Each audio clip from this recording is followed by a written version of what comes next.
What a race! The Singapore Grand Prix provided entertainment and crashes. 6 cars retired out of the 20 cars that started. We even had 2 safety cars and 3 virtual safety cars. And the best part, just as we had predicted before, Sergio Perez won. So hello and welcome to Fervent Motorsports. And here's what we learned from the Singapore Grand Prix.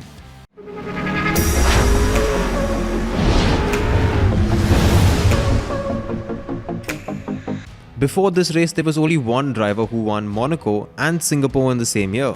It was Sebastian Vettel back in 2011, but Perez did it again today. He started the race second, but he took the lead just before the first corner. He was dominant and he did not make any mistakes throughout the race. Be it in the wet tyres or even on the dry tyres, Perez was just dominant and Leclerc could not find a way past him.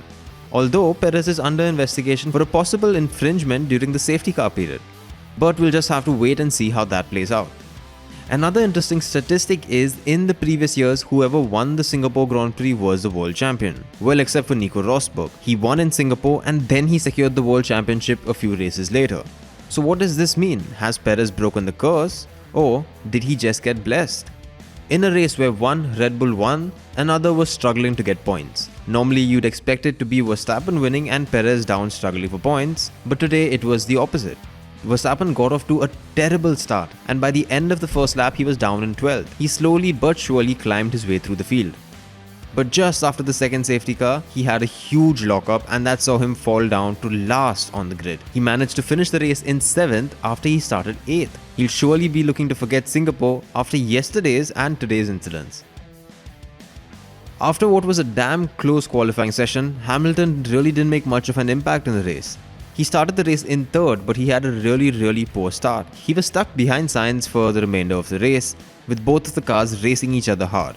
But Singapore takes its toll on you. It's the longest race off the calendar, the most humid, it's hot, and it had just rained before the race.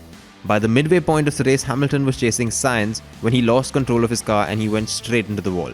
He managed to get his car back on track, but he finished the race in 9th. Surely a race for him to forget as well. If you thought that only world champions were affected in this race, you're definitely wrong. Almost every driver had sketchy moments on track, and I'm just going to save you time and list them all. On just the 7th lap of the race, the pair collided rather stupidly and both of the drivers were forced to retire. Then the Alpine of Alonso had issues and he was forced to retire on his 350th race start as well. Albon went straight into a corner and he lost his front wing. He was ultimately forced to retire.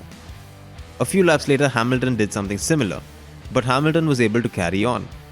While Hamilton crashed and continued, Tsunoda couldn't. He crashed and his car was stuck in the barriers.